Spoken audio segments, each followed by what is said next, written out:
you have a much better chance of winning the game with Lamar Jackson than you are the defense. defending it. And I think that's where I think Tomlin's decision got a little upside down, which is when you're missing 4 really good players on defense and Derek Carr is as high as he is. You're also missing a quarterback, though, Mike. He doesn't have Lamar Jackson. Tomlin doesn't have Lamar Jackson. Right, but Ben Roethlisberger in that situation, Max, all he had to do was sneak. Yeah. He had just fallen forward. At least the most effective play in the history of football, the quarterback sneak. But you're a defensive coordinator with a defensive mind, and your strength has always been your defense. You're going to lean on that. If you go back to a couple years ago, Mike, and you remember, not even a couple, this was when Peyton was still playing, that New England had an opportunity to punt the ball. They went for it. Remember that? He threw the incomplete to Kevin Falk. Yeah, absolutely. It was like 4th and like 2 or 3, and they came up backed up. And everybody's like, what are you doing, Belichick? Belichick said, I've seen my defense. And we're not going to win this game stopping them. I'd rather put the ball in Brady's hands and give him an opportunity. They went for it. It failed. They wound up losing the game. I'm not saying Tomlin can't be criticized, right? I get it. Everyone could be better. But I'm wondering philosophically about this, Mike. Someone who has never been under 500, never as a head coach in the NFL, 10 years now, whatever, including when he had a backup to a backup playing. He's so competitive, he gets it done. They have a worldview, a philosophy, right? Isn't it tough to tell that person who's given you those results, being consistent with their philosophy, hey, could you do me a favor right over here on the margin? Could you just do this one thing a little differently if it's not consistent with his philosophy? Yeah, I would say here's the difference, though. Look at Bill Belichick and Nick Saban. They evolved over the years. Like Nick Saban went to Alabama. They played great defense. And early in the century, their quarterbacks that got drafted were guys like Brodie Croyle. We drafted Greg McElroy. I wish, I was channeling my inner Jimmy Pitaro. Like, I should have drafted him as a broadcaster, not as a quarterback, but that's a story for another day. I love McElroy, but he can't play quarterback. and I drafted him. But anyway, I digress. Yes, you do. But then, now you look at Jalen Hurts, Tua, right, and now Mac Jones. So Nick Saban evolved. Bill Belichick went up to New England, was big, strong, and stout. They played on grass. They realized they had Tom Brady. They've changed over the years. So my point to that, Max, is Mike Tomlin's great. He's going to go to the Hall of Fame. Never had a losing record. Deserves a ton of credit.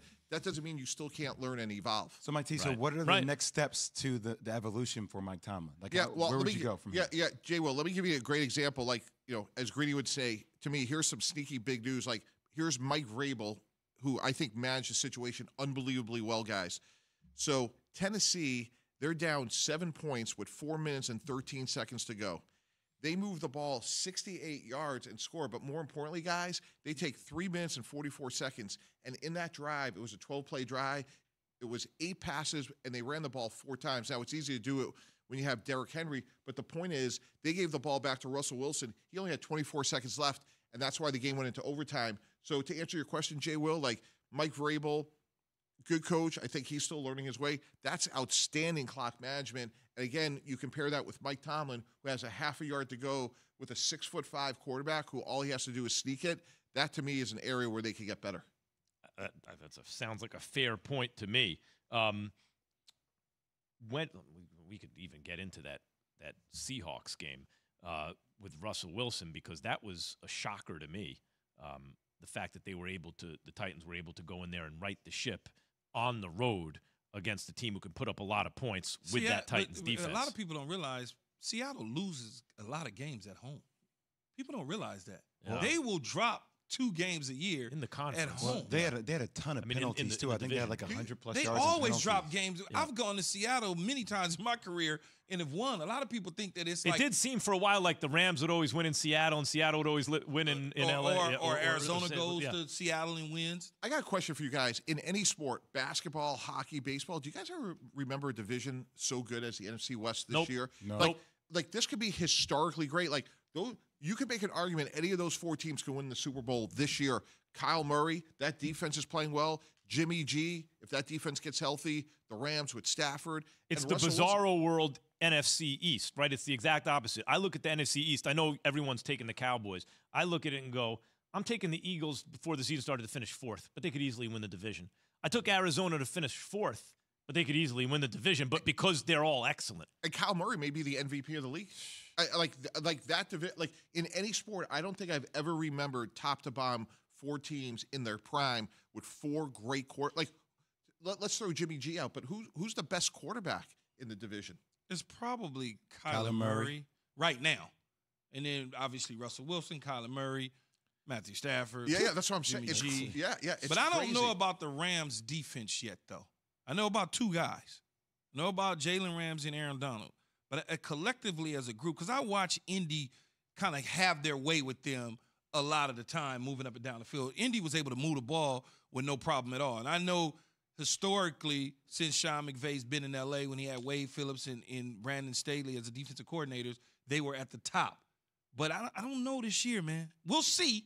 I mean, we're only 2 games in, but we'll see if the defense is the same as they've been in the past. And also about Jimmy G, I got to bring this up like every time his name comes up. I get it. He doesn't do things. You know, they hide him in certain situations.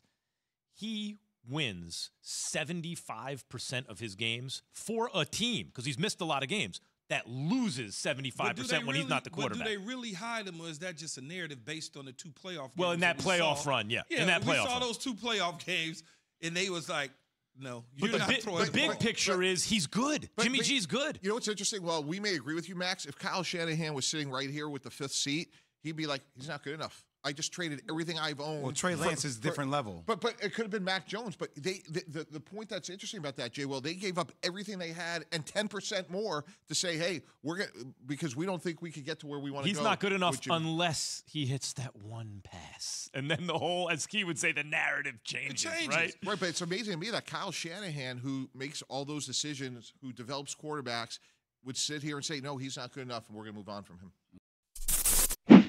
Thanks for watching ESPN on YouTube. For live streaming sports and premium content, subscribe to ESPN Plus right now.